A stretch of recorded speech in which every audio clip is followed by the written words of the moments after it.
Hey guys, it's Epic's What If, and today we're back with another episode on What If Naruto was adopted by the legendary Sannin. Let's get into it right away, guys. Now, in the previous episode, we left off at the end of the first rounds of the tuning exams, and by the tuning exams, I mean after the written test, after the squirrel test, where Team Zakon decided to attack Naruto and the team, where Naruto and Sasuke proceeded to murder Zaku Dosu, and decided to keep Kin alive with a wound in her shin because Sakura stabbed her in the shin. That was good of you, Sakura. And they brought her for questioning to Iruka Sensei, who informed the third Hokage, who informed his ANBU to go ahead and escort Naruto, Sasuke, Sakura, and get the girl to a medic. Alright, now let's pick off where we left off, with Naruto, Sasuke, and Sakura in front of the third Hokage explaining their reasons behind murdering two people.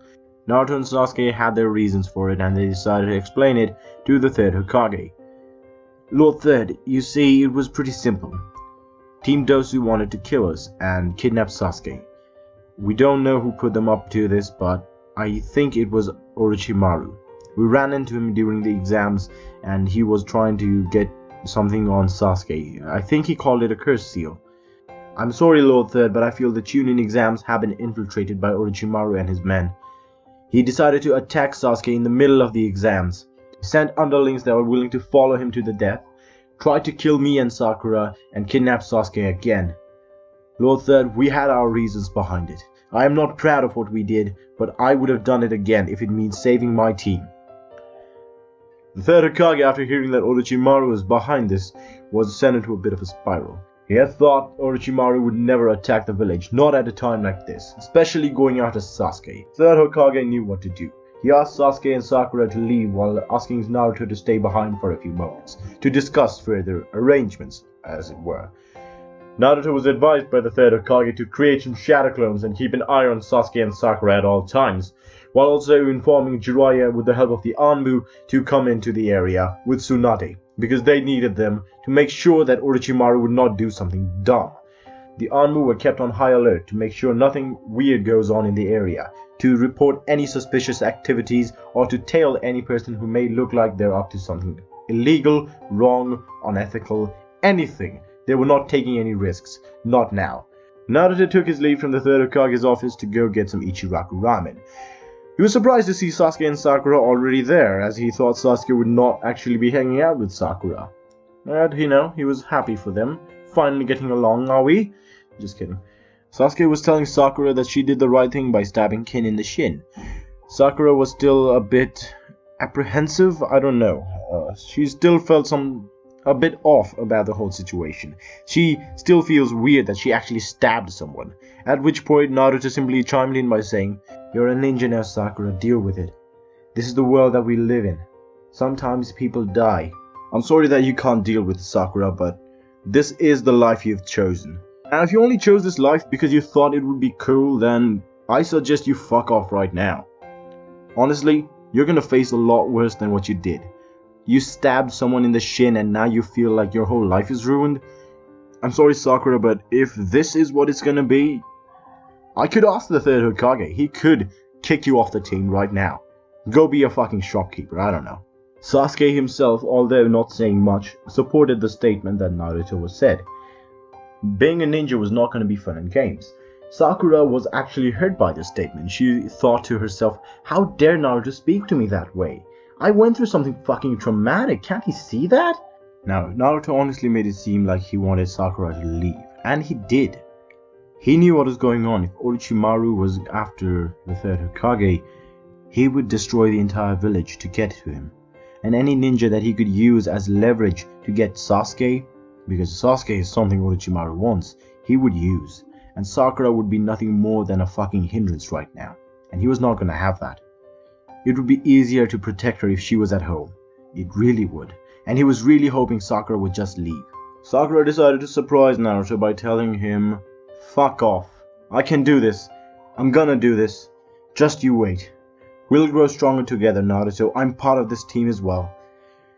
Naruto was honestly a bit saddened by this, but he understood where she came from. She was tired of being looked at as a useless creature that roams the planet, I suppose. And she wanted to do something about that. Yeah, she gonna do something about that now, won't she? She gonna fucking practice, man. She gonna stab people in the heart next time, yeah. Alright, now we're moving on into the final phase of the Chunin exams. The ANBUs were already called into the entire arena. The village was more secure than it had ever been. Kin was to be interrogated by a member of the Yamanaka clan. Now Kin was inside the interrogation room already when Kabuto was sent by Orochimaru to, well, dispose of her so that she does not reveal their plans to the village already. Now Kabuto would move towards the hospital knowing that Kin had suffered some severe injuries during the battle with Team 7, so he would hope to find her there. When he enters the room that was occupied by her previously, he finds there to be 3 ANBU members ready and waiting for him. The ANBU members ask Kabuto what he is doing inside, and Kabuto tries to make an excuse saying he was called here for a routine checkup on a person, and of course the ANBU members did know that there was nobody called for a checkup on Kin, and they had guessed that he would be a part of Orochimaru's plan, as there were some ninjas who were working with him inside of the village already. So the ANBU members would kindly ask Kabuto to go with them to the interrogation room so that they can ask him a few questions. Of course, Kabuto would initially agree to it, well, seeming as he would be willing to go with them. Just when their backs were turned, he decides to launch an attack on the members of the ANBU, thinking he can take them, but you see, the ANBU are supposed to be Konoha's top level ninjas, so they're the best ninjas in Konoha, supposedly. They're supposed to be, at least. So the attack does not actually pan out the way he would have wanted it to pan out, and Kabuto gets taken down pretty easily by the members of the ANBU. Now Kabuto is no longer a part of Orochimaru's plan. He does not know that, however, and Orochimaru would of course proceed with the plan, seeing as how he's already in the stadium alongside the 3rd Hokage. Kin would be interrogated by a member of the Yamanaka clan, who would of course find out everything she knows about Orochimaru's plan. However, I do feel Orochimaru would not have revealed his, well, complete plan to Kin or anybody outside of his immediate circle, so she would not be able to tell them about the attack of the sand and all that shit. So that might still occur, we don't know. Now moving on with the storyline. The Chunin exams final rounds do begin, and the matchups are similar as they were to canon, except for every single member of Team Dosu who was to take part is replaced by, let's say, Random Ninja 1, Random Ninja 2, and Fodder Ninja 3. The battles go as expected, Shikamaru winning his battle against Fodder Ninja 3, and then going on to lose against Temari because it was a drag. Then Gaara vs. Lee being the most insane battle in the history of battles in anime. And after that, the fucking Gaara hospital scene is not gonna happen as it did, you know. He would still try to kill Lee, but of course unsuccessful as always. Naruto vs. Kiba is actually much more simpler. Naruto simply takes down Kiba pretty easily, honestly. Kiba of course starts loudmouthing Naruto, calling him a fucking loser, and that he's finally going to show the world that Kiba is more powerful than Naruto. And then Kiba gets his ass whipped in about 20 seconds when Kiba goes for a fucking fist attack, like a straight up punch to Naruto. Naruto simply vanishes in front of him, appears behind him, gets him in a full Nelson, jumps up in the air with the help of his shadow clones, goes about 35 feet in the air, drops down, hits Kiba on the head, drops Kiba on the head, burying him in the ground, and you could call this a reverse headhunter jutsu with his head underneath the ground. Kiba is knocked out, and that was the match. Simple as ever. I hope I spoke that correctly. Then comes the match with Sasuke versus Fodder Ninja number 1, where Sasuke beats Fodder Ninja number 1 with the help of Shadow Clone and some decent taijutsu. After that comes the match with Naruto and Neji. Neji and Hinata goes as it did in the original. Nothing different, nothing new, nothing gained. Naruto versus Neji goes similar to what it did in the original. Neji is still talking about destiny, and that Naruto, even though he was raised by the Sannin, he does not share their blood. So in the end, he will in fact lose. It does not matter what he tries to do.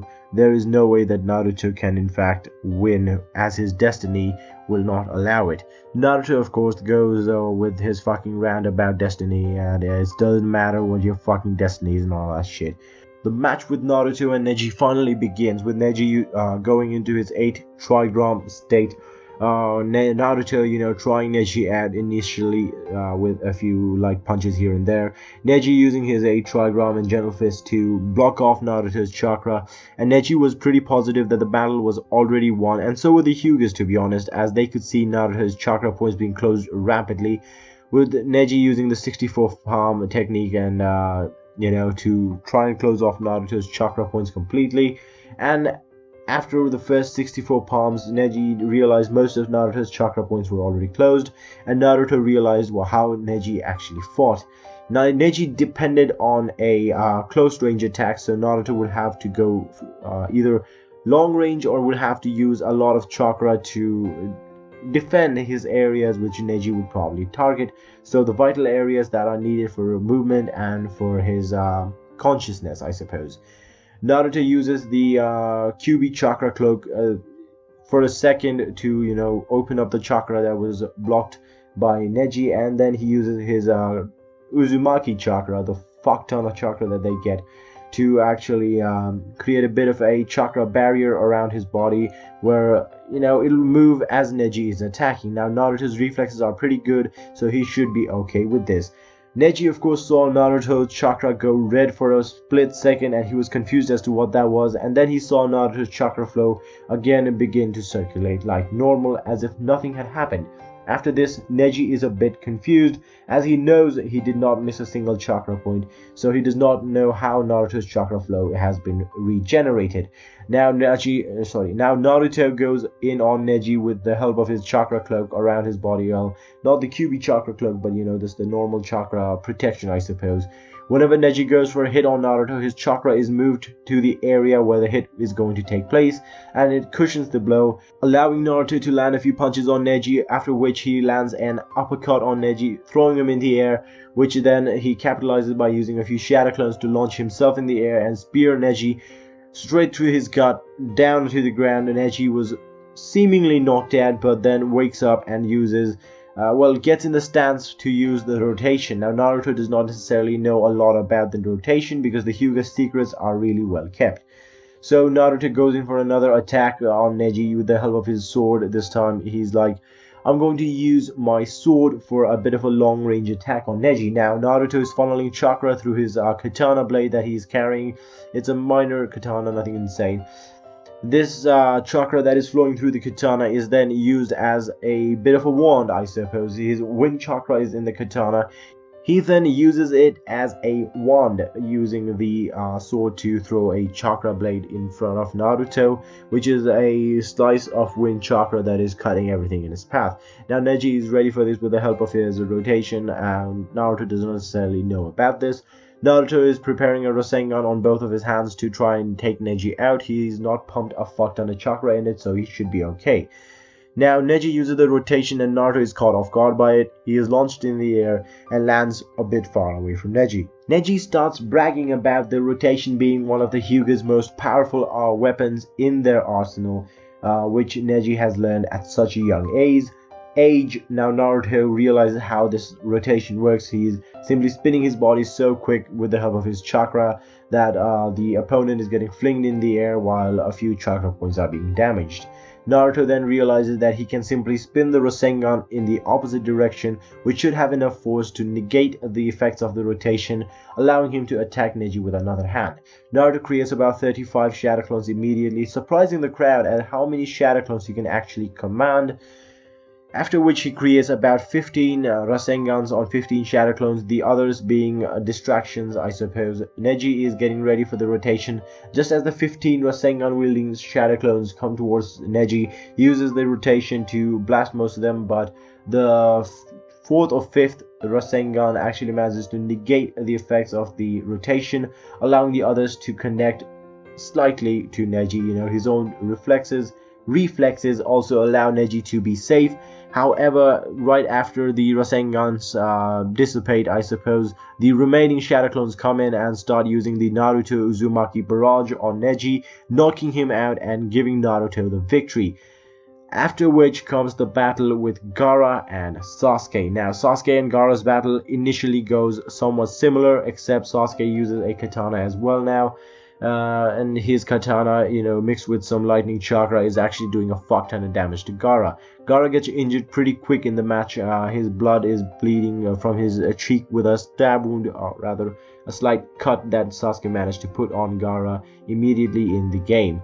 Now, Gaara realizes what is happening to him. He has been poisoned, and this is a really weak poison, so it's going to be nothing more than a simple sting on his face every now and then, which should distract him for a moment, but nothing insane. After which the battle continues on as it would. After Gaara gets beaten up a bit too much, he launches the Shukaku, and seeing this opportunity, Orochimaru launches his attack. The moment Orochimaru's attack launches, however, the ANBU step in as the third Hokage was prepared for this and start taking out Orochimaru's underlings. The Sand people are immediately put in binds, and Gaara is surrounded by about 5 members of a ANBU Special Black Ops team. However, Shukaku has already lost control and is now going wild around the area, injuring a few of the ANBU members who are trying to get Gaara out of that. Now, Naruto is seeing what is happening. The Genjutsu obviously didn't work on him, Sasuke and everybody else who was there in the earlier part. Now, Naruto and his team, consisting of Shikamaru, Naruto, Sasuke, Choji, Ino, and everybody else who was involved in this arc in the original, decide to go after Gaara while the ANBU take care of the third Hokage's kidnappers. Two members of the ANBU go with Naruto and the gang as well to try and take down Gaara, because they feel they should not leave this entire operation to the kids alone. Now, the 2 ANBU members who are actually going after the third Hokage quickly run into a barrier that has been placed by the Sand 4. Now, the ANBU members call on backup immediately while also going after the Sand 4 and actually managing to execute 3 of the 4 members before they manage to do much harm. However, the battle rages on inside of the barrier with the third Hokage and Orochimaru.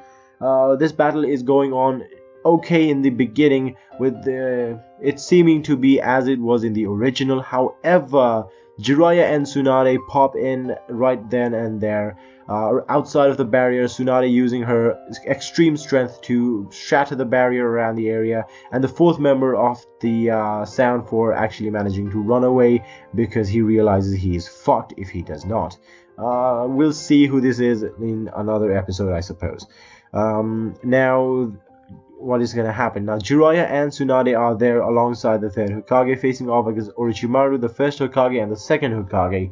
This battle now goes highly in the Jiraiya, Tsunade, and third Hokage's favor, Orochimaru actually managing to lose.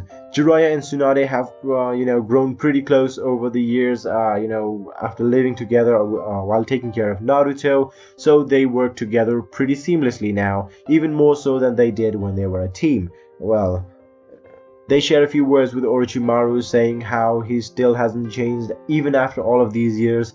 He is still going after little kids and trying to take down old men.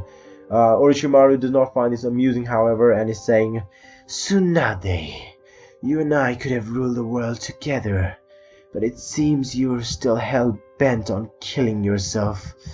Oh, I could have given you Dan back, but it seems you don't want him anymore, do you?" Jiraiya then smirks at Orochimaru, saying, "I hope you haven't forgotten about me, old friend." And Orochimaru and Jiraiya have a battle while Tsunade and the third Hokage take care of the first and the second Hokage.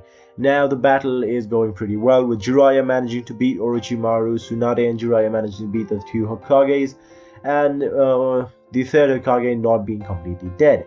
They don't have to resort to the Reaper Death Seal, and Orochimaru is simply sealed away in some heavy-duty seal that Jiraiya manages to make. Well, some of Orochimaru's chakra is managed to seal away. He's sealed it away in some chakra binding gloves and all that shit. Orochimaru is taken captive by Jiraiya, Tsunade, and the third Hokage. They do feel like they should execute him, but the third Hokage is still a bit reluctant on that, so he's only taken hostage, or rather a prisoner for now.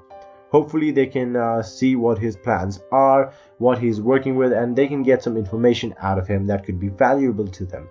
And he's taken away by Tsunade and Jiraiya, while the third Hokage collapses right there and then on the roof, looking at the sky and thinking, God damn it, I'm old. I really need to replace myself. And thinking who would be the perfect candidate to replace him. Tsunade, maybe Jiraiya, let's see what happens.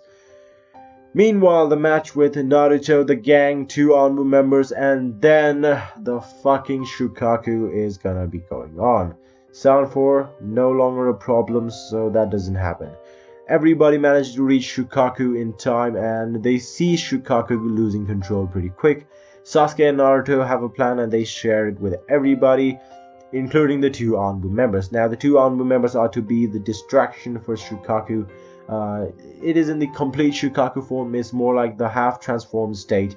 Oh fuck, before I actually managed to forget completely. Temari is stopped by Shikamaru. Kankuro is stopped by Shino. Now, Shikamaru and Temari have a decent fight, being pretty closely rivaled. In the end, Shikamaru does get Temari in a bit of a bind, and then he just lets her go, as it is a bit of a drag to continue the fight on, even seeing as how Temari does not wish to kill Shikamaru, and both of them have similar ideas, as they both want to stop Gaara from going apeshit crazy. Now, Gaara, on the other hand, is now going apeshit crazy with Sasuke, Naruto, 2 ANBU members, Choji, and some other fucker trying to take him down. Choji is using his giant fist style, or whatever that fucking thing is, where they, you know, burn up their calories, but expansion style, I suppose, to combat Gaara and, you know, try to contain him somewhat. However, it does not work for long, as Gaara manages to free himself, injuring Choji a bit, and Naruto asks Choji to go and sit this one out, or rather call for some backup, because they might need it pretty soon. Naruto and Sasuke, however, are ready for this one, and the 2 ANBU members are also ready. One of them has got the water style down, and the other one has got the fire style down. Why not? Water style and fire style ninjas in the ANBU. Now, these 2 members are using their katanas to try and cut through Gaara, but they immediately realize it is not going to work, and so the water user is informed by Naruto to use his water style to soak Gaara's sand, so that it is difficult to control for Gaara. And Naruto uses his water bullets that he learned from Jiraiya, and his toad style oil bullets as well, to, you know, basically moisten the area up a bit more, so that the fire can have extra damage, or rather explode, when somebody uses a fire style on Gaara's sand. Then the other ANBU member uses his fire style on Gaara's sand, exploding a chunk of the sand, injuring Gaara more, only angering him more, leading to a full Shukaku transformation. At which point everybody realizes they're fucked, and the ANBU members call a retreat. Naruto and Sasuke, however, do not obey their orders, and they continue the fight. The ANBU members feel they should not leave these 2 kids alone, so they join them as well. Naruto and Sasuke using their Sasuke using the lightning style, and Naruto using the air style, fire style, to actually make sure Gaara stays at bay. After a few moments of this, however, they realize they need to do something to make sure Gaara does not actually destroy the entire village. Naruto then has an idea. He's gonna use the summoning jutsu.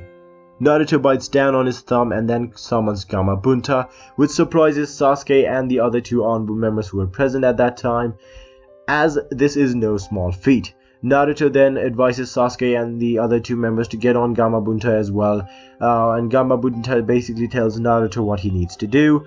After a few moments of Gamabunta trying to grab a hold of Shukaku, he couldn't, and then Naruto thinks about the nine-tailed fox, and Gamabunta transforms into the fox. The fox form then allows Naruto to get a proper grip on the Shukaku form. However, Naruto is pretty injured and is barely able to move himself as of now. So the other 2 ANBU members and Sasuke get to work, starting to go for Gaara, while the Shukaku-san is trying to take care of the members. The ANBU members decide to use themselves as a shield, so that Sasuke can go and wake Gaara up. Sasuke manages to reach Gaara and kick him in the head, waking him up, destroying Shukaku's form, and tossing everybody to the ground. Naruto still manages to give his moving speech. Sasuke is still there, injured, and he's like, yeah, that's all fun and good, but you do realize I was the one to wake him up, right? And Naruto's like, fuck you, I did most of the work. After which, the ANBU members have now got a newfound respect for Naruto and Sasuke, especially Naruto, and Sasuke as well for remaining cool under pressure. And third Hokage is alive and all that shit. I'm gonna discuss what happens after this in the next episode. I'll see you guys then. Peace out. I don't even know what I actually said throughout this episode. I was probably asleep through like 10 minutes of the recording time, so yay me. I'll see you guys in a... God knows when I'll see you guys, but I'll see you soon. Peace out.